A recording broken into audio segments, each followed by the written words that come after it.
I'll have a look at that. Yeah. Brilliant. So just before I let you go, I'm just going to check the other feed. No other questions. So thank you so much for that, Darren. That's really helpful. So I'm going to keep us moving because I think we're going to hopefully get back on schedule. I'll do my best. So Mehmet from the Cambridge and Peterborough Combined Authority, who's the transport manager there, is now going to present. So I'm going to just hand straight over to try and keep us moving on schedule. Thank you, Gareth, and hi everyone. Hopefully you can hear me, hopefully. But thanks for inviting me along. I guess I'm here today just to give a bit of a update of where we are with our, I guess our Voi trial for e-scooters and e-bikes in Cambridge, and where we've got to with regards to our expansion plans. And what we're looking to do going forward as part of our trial. Many of you may not know, just a bit of background. The DFT, the Department for Transport, last year came out to all of us, to all the authorities, and asked, who would like to get involved with an e-scooter trial.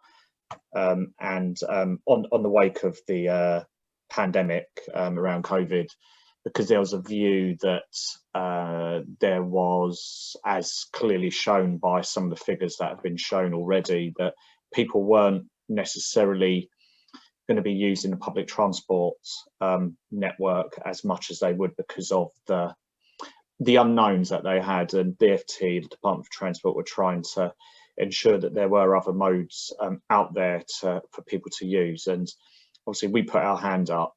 We did get involved with the e-scooter side.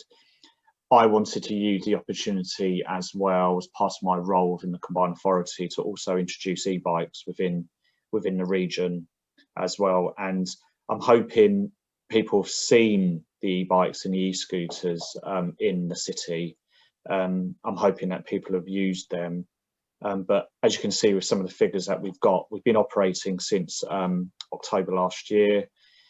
We've had over 57,000 trips, which is pretty remarkable for the area that we're covering. We so far have 56 e-bikes in Cambridge. It's slowly growing. It is. We've got quite a small operational area to start with, but it is growing. In terms of number of kilometres travelled, we've had, as you can see, over 147,000 kilometres. Registered users continually growing on a monthly basis as well. And in terms of our e-scooters, we have 325 e-scooters in play at the moment. I think they're quite, in terms of they're quite stark really, of Voi scooters and e-bikes. I think if you haven't noticed them around the city, then I'll be surprised. They are quite bright pink, orange, salmon colour. I think they're salmon, they could tell me Voi. They're a good piece of kit. I have meetings with the Voi team every week. I do in terms of how things are going operationally. Obviously, one of the key things that I'm looking at from my own objectives within the combined authorities around safety and making sure that they are safe for our network and for the walking public and the general public. And over the next couple of months, it's going to actually be quite interesting just to see, with more people coming into town, to see how the interaction between e-scooters and e-bikes and the walking public and how that all sort of interacts. And that's one of my key metrics and one of my key observations that I'm going to be making over the next couple of months. I won't go over this slide, but this is essentially the objectives that we're trying to fulfill. We are with our sort of ask to the as part of the trial. All links back to our local transport plan. It does, and it's all going to feed into a fuller report that feeds into what happens with the scheme and the next potential regulation of the e-scooters. As you can see, the title, we've got phase 3 and phase 4 there. We're currently in phase 3 of our operational plan, and the blue area shown on the left hand side is our area that we're currently operating in, which is around 23 kilometres. Phase 4, we're looking at growing that. We are, as you can see on the right hand side, to around 37 kilometres, but obviously we're looking to grow that further. We'd like to, I guess, come out as far as Northstowe, even beyond that. We do as part of our trial, because I think, you know, we're proving that people do actually want to use e-bikes and e-scooters, and that's part of the role that we want to play and feed back to the DFT, and that will feed into, like I said, the regulations of the actual scheme itself. The image on our right hand side, again, you know, I have meetings on a weekly basis with the Voi team, and I get lots of metrics from them around how people are travelling around our city, and this feeds into how we develop our operational area. You know, we consult, we have meetings with lots of stakeholders across the region. We have the police sitting on our boards for the project, and various authorities that we're working with to actually get this scheme actually up and running, and you know, working as well as we can. Interesting to see some of the comments around charging, and this is the monetary side of actually renting some of these schemes and stuff. The thing I've got on screen at the moment, obviously these are some of the standard costings that the Voi team have. Obviously, for an area like Northstowe being quite large, you know, I'd be looking at speaking to Voi and seeing what we can do around these costings to provide something that's actually more competitive, in terms of, you know, making sure that people do think maybe twice about, you know, using their car, and, you know, if there is another form of transport there, that's what we're there for, you know, try and provide that modal shift. So this is just an example of just some of the ones that they have in terms of pay as you go. There is a subscription package. There's Voi for All and Voi for Businesses as well. So won't go through that slide. This slide just shows our parking hubs. So when we actually set up our operational area, our Voi team, prior to actually going out and growing that area, they actually look at some of the parking hubs and the main hubs and parking areas that we should operate in. We have a mandatory parking zone, where the actual zones where the actual e-scooter or e-bike need to actually be parked in. Some models around the UK that are running the trials actually run a free floating model, so they just leave them all over the place. I wanted to put a check in place so we didn't necessarily have clutter all over the place. So the Voi team are managing that quite well. You know, it's not 100% perfect, but it's you know, it's getting there, and, you know, we're learning a lot from what we're doing. Parking compliance is obviously one of the big things that we're doing at the moment, looking into.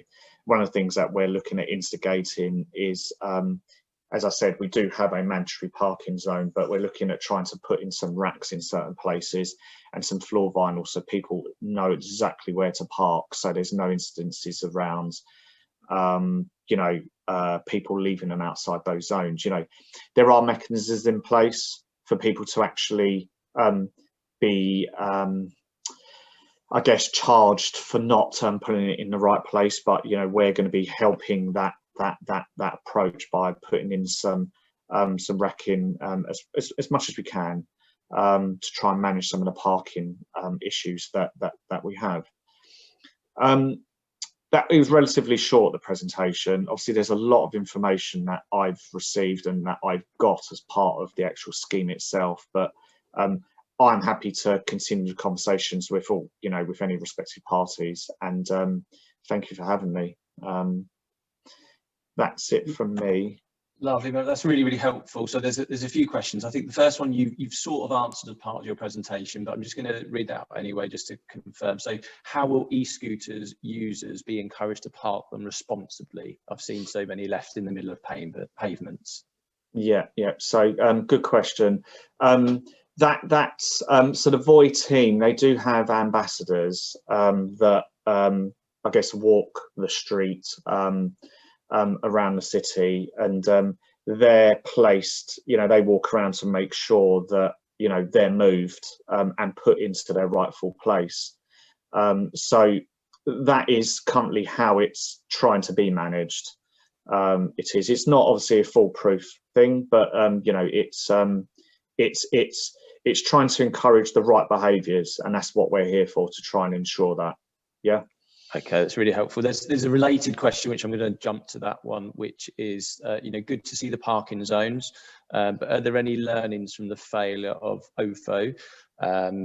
And also with the parking zones, will they be enforced if extended out of Northstowe and the rest out to Northstowe from the rest of the city? Yeah, so we did learn a lot from OFO. I think one of the things was the mandatory parking zones. It was, and if you think it's like this invisible zone that's, I guess it's sort of like GPS located, and the person, when they actually lock the actual scooter itself, it needs to be within this zone. If it is out of that zone, they actually get a penalty. There's usually a penalty that they get. So Voi try work with that individual to make sure that they are parking it sensibly and correctly. What was the other part of that question? No, I think you've answered that absolutely fine. This is more of a comment. I'll say it so everyone's kind of heard it. So increased connectivity with surrounding villages, so you can safely bike or take a bus ride within the local area, I think would have much more impact in reducing car usage, which I think is more of a comment. I think we've kind of covered that one.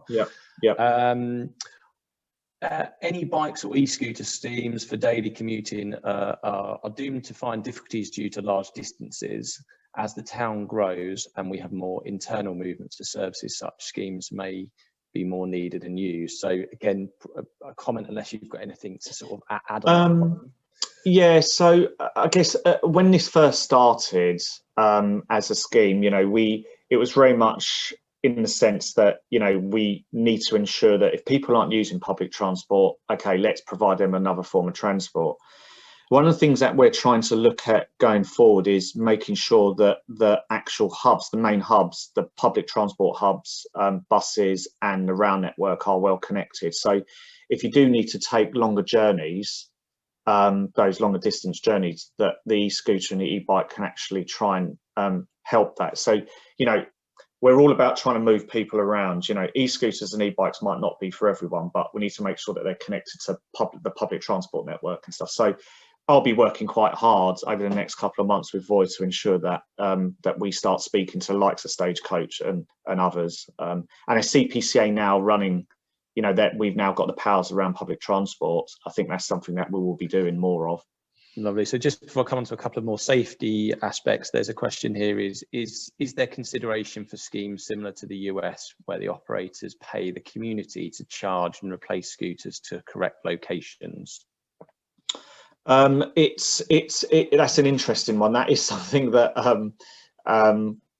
that one of the other operators are actually testing is that in York maybe, or in Bristol? I'm not sure. One of them are sort of testing that as part of their operation. So I'll be interested to see what that actually comes out with. To see whether we look at doing something similar here. Great. And so just before coming to those sort of safety ones, if the price is 15p per minute, as stated in the slide, how can this ever be competitive with other forms of transport from Northstowe? Yeah. So good question. So I think that's why, the conversations with Voi are really important, because, I'd be looking at, we're currently working with some of the business parks and stuff, and trying to understand what sort of model pricing model would be required to actually make it work. So, this is part of the joy of the trial, really. It's actually testing Voi, and that's what we're trying to do. Lovely. And just two on the Zoom chat, just to finish with, just to be clear, you don't need a driving license or provisional license to drive the e-scooters? You do need it. Yeah, you do need a provisional. I think it's provisional. It says you need as much as a provisional license to actually ride, because they're classed at the moment. The way they've classed them is as a motor vehicle. That's how they classed them. So okay, great. And the last one here in the Zoom chat is the scooters seem very fast in the city when they whiz past. Is there the potential for limiting the speed of them in the pedestrianised streets? yeah, so in the pedestrianised street, I'll need to check what the speeds are, but they are actually limited. So we work with the city council to ensure that they are limited. They were so we can obviously work more around that if we needed to, and you know, we'll look at that. We will. But right. Lovely. That's all the questions I've seen so far. That's really helpful. I'm going to keep as